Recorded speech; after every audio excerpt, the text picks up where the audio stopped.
could try to play, but you're never gonna beat me. Look the other way, what I'm doing ain't easy. Bloody hand stained from the people who deceive me. Hi guys, welcome back to my channel. It is Ian here in Beijing. So, I have been in China now for 6 years, and for the last 3 years I have not been able to get back for a visit to my home country, the mighty and the beautiful Scotland. However, I did first come to China 7 years ago. I came back in November 2015 for a very short period of time, and I remember arriving in Beijing and thinking about what lay ahead of me at that time. A massive new city, a very challenging language difference, and a whole new culture to navigate and get my head around. I did do some research online before I arrived in China, but the information was sort of tainted by some of the more stupid and ridiculous comments and narratives that I was reading at the time. One story I remember that stuck out was presented with pictures of bicycles in old Beijing, and against that backdrop was a story about the declining use of bicycles and the increase in car adoption that was driving gridlock on the roads and in the streets. And I kind of get that there was a little bit of that maybe. I remember though at that time wondering what types of cars and transport would be more popular, and like some naive, ignorant foreigner, my mind was edging more towards the less advanced vehicles. In my ignorance, I was thinking Lada rather than Lamborghini. I certainly didn't think at that time that I would see some of the quality that I did end up seeing on the streets of Beijing when it came to cars, motorbikes, and that was while getting my head around some of the more unusual modes of transport that I encountered here in Beijing. First up, bicycles. The bike lanes were outstanding. They're wide and they are everywhere. I had arrived in the middle of the easily accessible hire bike boom, and there was a lot of bikes. In fact, I think there was too many hire bikes as different companies sort of competed with each other, and this led to seeing some hire bikes discarded in very odd locations, and also at that time mountains and mountains of bikes just piled high on the streets, and it was very strange and disturbing to see, I suppose. Now though, it is much more under control, and the bicycles live in much more harmony with their older siblings, the electric scooter.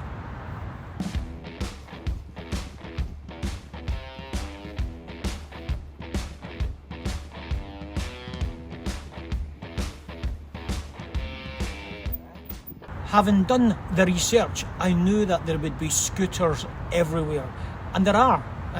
They zip along on the bike lanes, often in both directions. They're also on the pavements, and they're up over the underpasses. In fact, they're everywhere.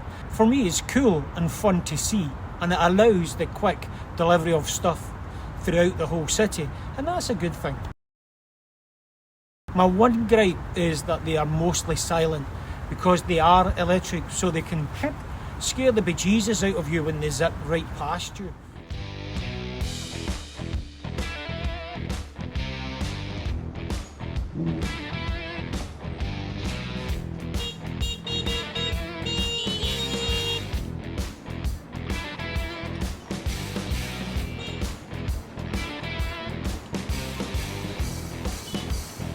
The other thing is I do still see a fair amount of petrol motorbikes here.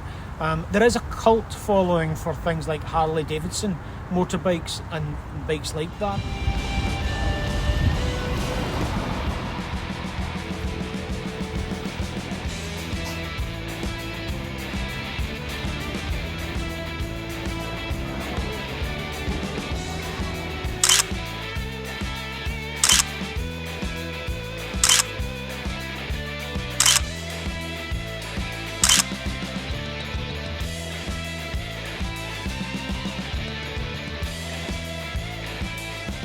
It is always reassuring to hear a loud, deep rumble from a big motorbike as a biker rips right past me.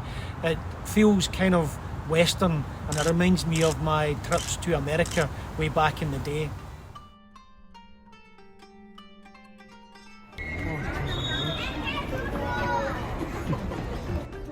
On the subject of cars, I was expecting to see all the usual Western mainstream models, and I wasn't disappointed. They were everywhere, to be honest. The Fiat, the Fords, the Volkswagen, and all that style of car. It was mostly European models of cars, and German manufacturing was very prominent. Go figure. What I didn't expect to see was so many high-end cars, and I mean high-end. I mean expensive cars.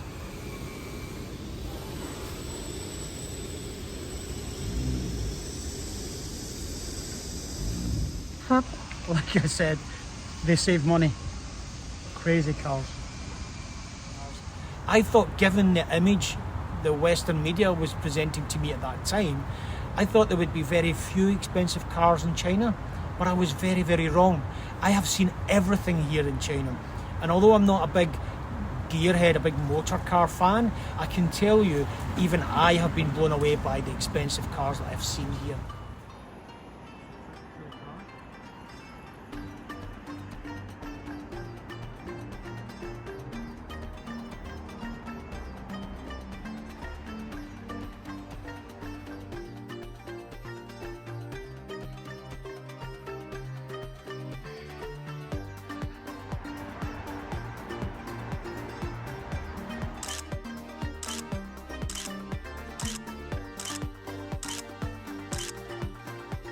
As you can see, people are doing quite well for themselves. Another thing that I didn't expect to see was so many Tesla cars and electronic vehicles on the road here in China. I would even order up a Didi, which is like an Uber, and a Tesla or an EV would turn up very fancy. It would be very, very cool. This is our car here. Looks a very cool car, if you ask me.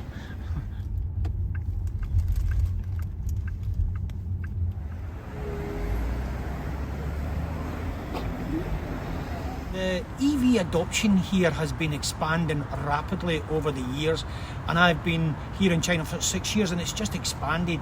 Now there are so many top quality local Chinese EV vehicles that you just cannot help but be impressed. The other day I was in a Neo car, which is a Chinese EV brand, and it was beautiful inside. The car was stunning, and the owner was telling me that they drive into their local service garage and they get their depleted battery swapped out for a fully charged battery, all within 5 or 10 minutes. And that service is all part of the purchase price. They can actually swap out 6 batteries each month, I believe. That makes total sense to me. It's like a big toy, just swap out the battery.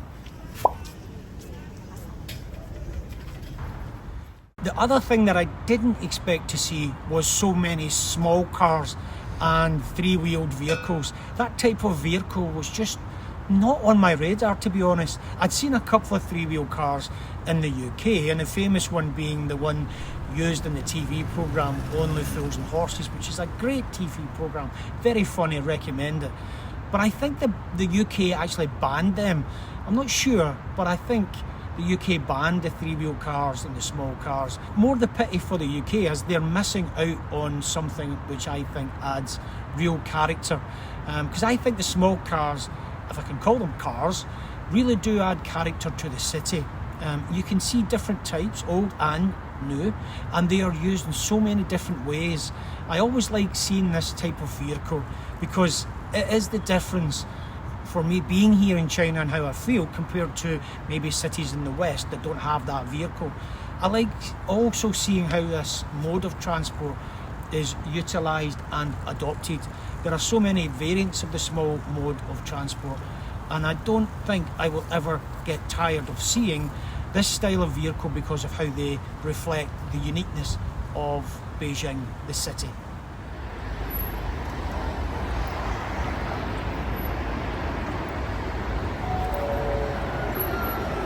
For me, the small three-wheeled vehicle stands alongside the other more unusual transport types and the more typical modes of transport that I've seen here being adapted or adopted to allow people to simply get from point A to point B.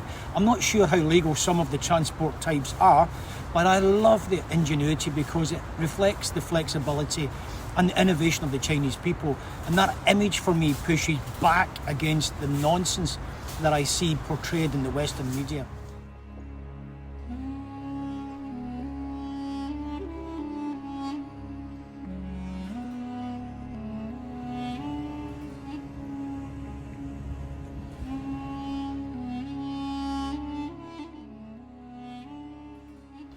Anyway, life here in China is always full of learning. This is me, Ian, in Beijing, and as always, the message is the same. Peace. Take care. Catch you in the next one. Peace out.